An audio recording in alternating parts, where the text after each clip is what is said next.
Hey guys, it's the Library Lady. I'm so glad that you tuned into What's the Story. Don't forget to click that little corner icon, the Library Lady, to subscribe. And today's book is Word of Mouse, a collaborative work between James Patterson and Grabenstein. And here's our illustrator, whose pictures are absolutely amazing and really help propel the story forward. Tiny Mouse, Big Heart pretty much sums up our main character, Isaiah, which we'll get to learn a little bit about in just a moment. If your child's not old enough to tackle a close to 300-page book at this point, you may want to do it then as a read aloud. And I highly recommend that because the story is so well told and so well put together through the pictures and the characters and just the story itself. You're really going to capture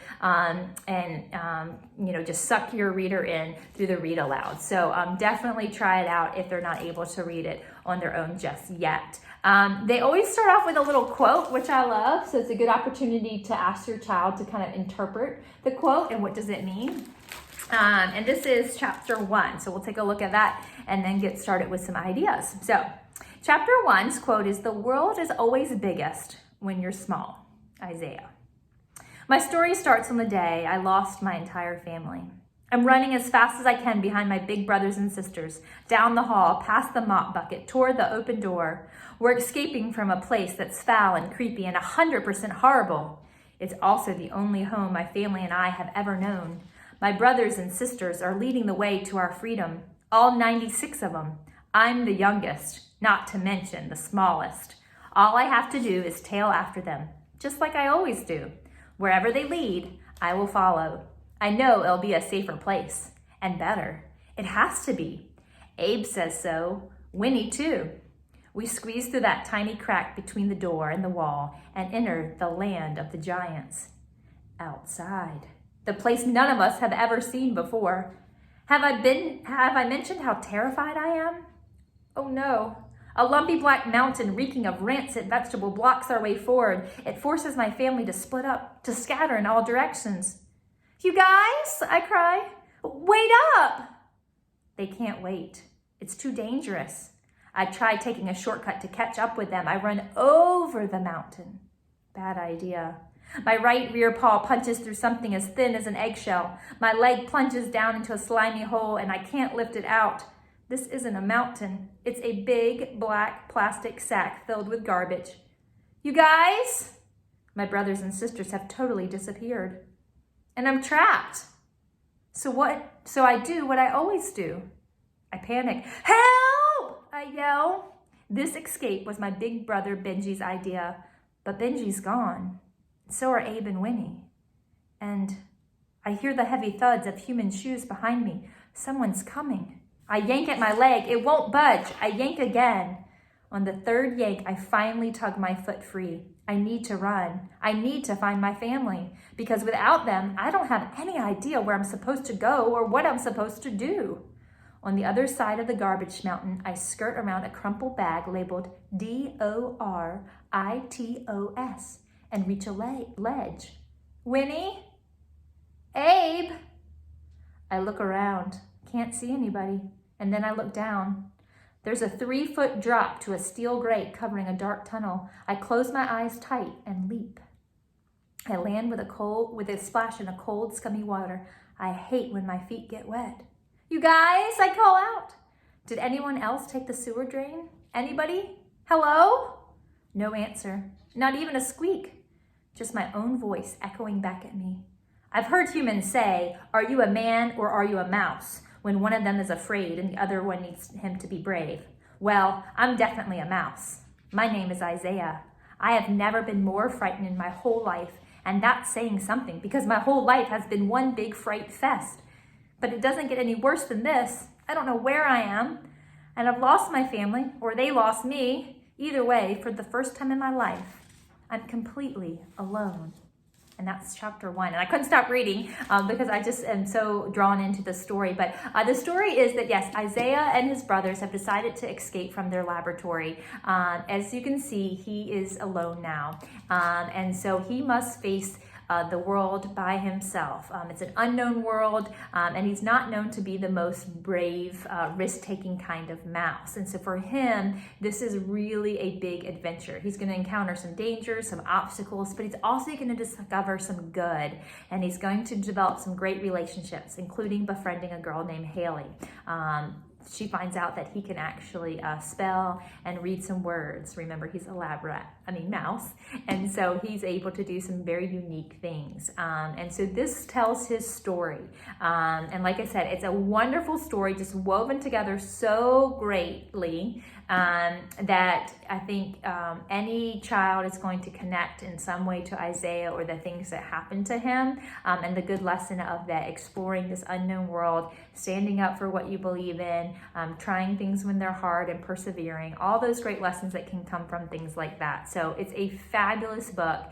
Look for it online, but definitely check your local bookstores to support local businesses. So one of the first dangers that he encounters is a cat named Lucifer. I mean, great name for a cat, right? And so he encounters this cat who, as you can see, is just really well drawn, a great image there. So something that I often do when there's an evil character or bad character in the book is a want it poster. And so I just printed out some that look like this.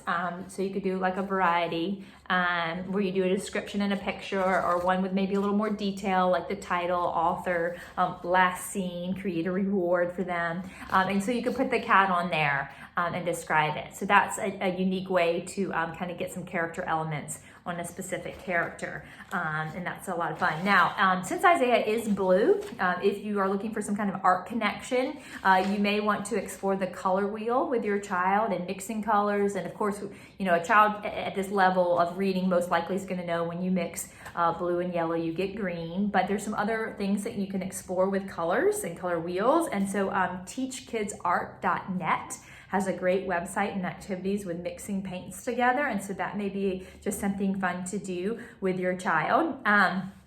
I love the vocabulary. As you heard in the first chapter, the word rancid is in there to describe the vegetables, and your child is going to encounter a lot of great vocabulary. So I actually would suggest maybe like an A to Z vocabulary list where you just kind of write out and have this as a running thing. And as they encounter words, they can put them on here, whether they just do maybe two per line or whatever, but see if they can find some for the whole alphabet, and look them up, or even picking a word of the day as you read a chapter to your child, or your child reads maybe a chapter that day. Pick out one word that was unfamiliar to them. Either help them look it up or have them look up the definition, and then maybe post it somewhere in your house and make almost like a word wall and see if you can use that word throughout the day or the week, because there are some really fabulous words in this book.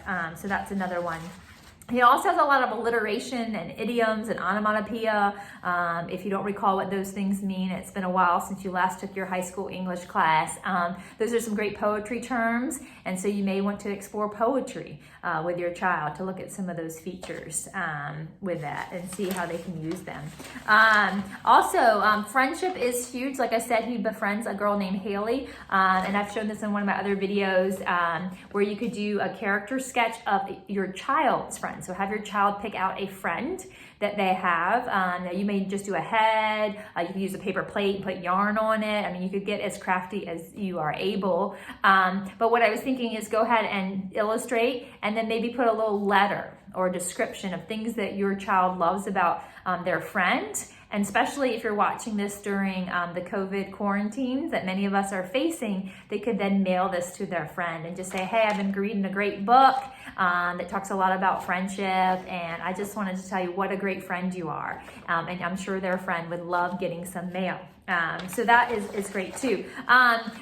Isaiah encounters a lot of different food. Now that he's outside the lab and not eating his little kibbles, he's going to encounter some very tasty treats. In fact, some that aren't quite so healthy. So it's a perfect opportunity to talk a little bit about healthy eating and nutrition. So the ChooseMyPlate.gov, which is the website on healthy eating. It used to be the Food Pyramid. If you didn't know that it changed to a plate, it did. And so go ahead and maybe get out a plate. You can use maybe your local like advertisement for foods and things, and have them cut out and create a healthy plate or a healthy meal. At this point, you could also then talk about maybe some cooking recipes, try out some healthy recipes, and engage your child with a little bit of cooking would be good. One of the parts in the story is Isaiah is going to have to kind of help and rescue another mouse, Gwendolyn, and using a lever or a lever. And so this would be an opportunity, especially if you have an older elementary child who's doing simple machines or force in motion, to explore those, see if they can name the different simple machines. If you're not familiar with Study Jams, that's put out by Scholastic. It's Study Jams, just Google that. They have a great math and science website that kind of covers different topics, and I did check that out. And under force and motion, there is one on the simple machines. So that might be a good opportunity to explore that with your child. So lots of fun little activities that you might want to do. Again, the quotes are great. You could have your child write their own quote, maybe at the end of each chapter, how they were inspired or motivated, or at the end of the story, what stuck out the most with them. As always, you can sequence the story. It's got a lot of different parts and elements along the way. So picking out the beginning, middle, and end are always great with your child, doing their favorite part. So lots of different ways to just talk with your child about the book, and I would read it with them or read it on your own, because it is such a wonderful story, and I think that you will enjoy it. So thanks so much for tuning in. I got my You Rock shirt on because I know a lot of you are at home right now just doing your best to survive, because these are being filmed during the COVID crisis. And thanks for all that you are doing as parents and teachers, and continue to explore books. Find books that just bring some joy into your child's life, and then tune in next time for What's the Story, where you can learn about another great book. So thanks so much. Don't forget to click subscribe. And if you have any questions or comments about some great kids books, feel free to leave those as well. So have a wonderful day, and see you next time on What's the Story.